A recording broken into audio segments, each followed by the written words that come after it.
আমি এসেছি এমন একটি গুরুত্বপূর্ণ রাস্তার ভেঙে গিয়েছে, যা এই হাজার হাজার মানুষের দুর্ভোগ সৃষ্টি হচ্ছে।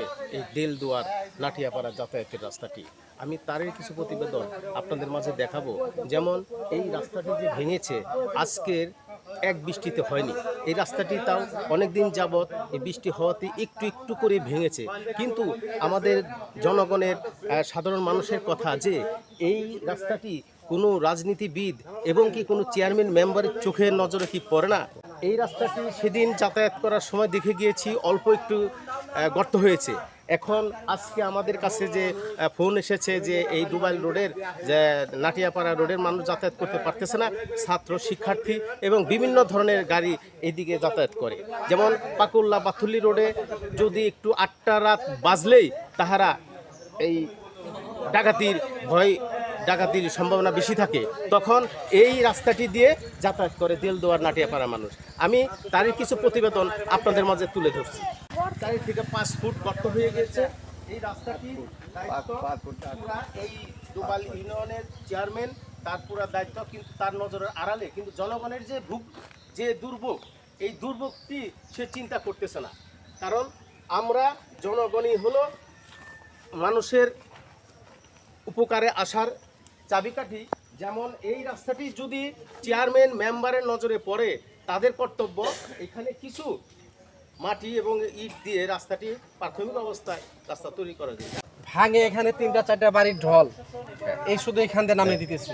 আমরা এখানে গ্রামবাসী না করার পরে তারা জিদ করে দিতেছে। তারা একটা কথাই বলতেছে, যার যার পানি আটকে নেও, রাস্তা যেখানে মনে সেইখানে যাক, তাদের কোনো মাথা ব্যথা নাই।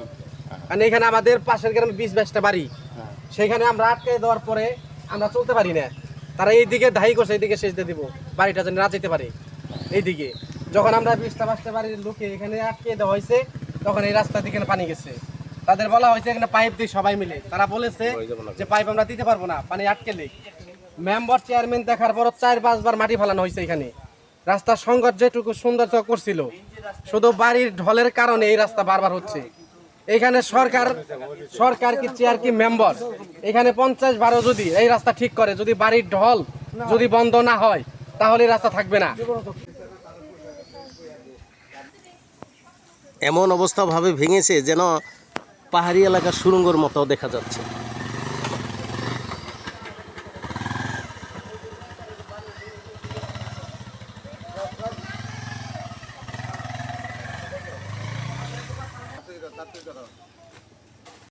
চেষ্টা করেন, ধাক্কা দেন সবাই। আমি এই বিষয়ে বাংলাদেশ জাতীয়তাবাদী শ্রমিক দলের সভাপতি দেলদুয়ার উপজেলা SM সবুর আহমেদের কাছ থেকে বিশেষ কিছু কথা আপনাদের মাঝে তুলে ধরবো এই রাস্তার সম্বন্ধে।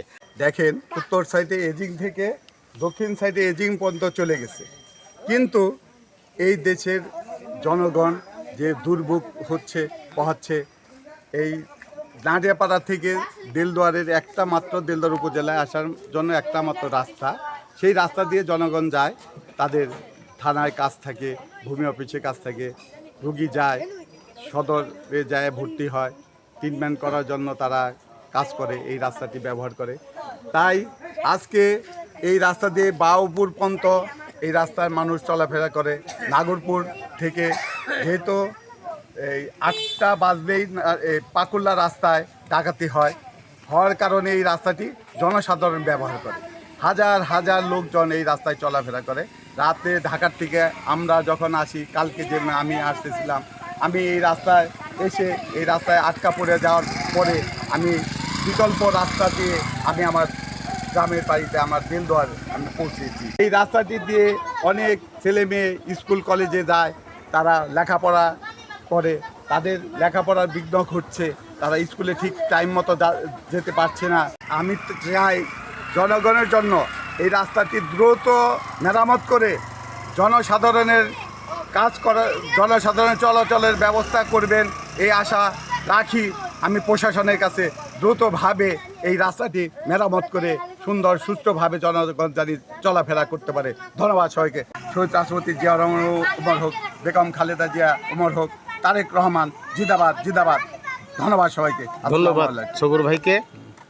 সারা বাংলাদেশে দুর্ঘটনা হতে পারে, এলাকাবাসীর দাবি এই রাস্তাটি দ্রুত সংস্কার করার অধিকার জানিয়েছেন।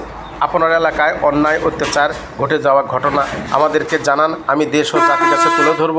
আমি মুজাম্মেল হক মামুন, ক্রাইম 24 বাংলা, টাঙ্গাইল।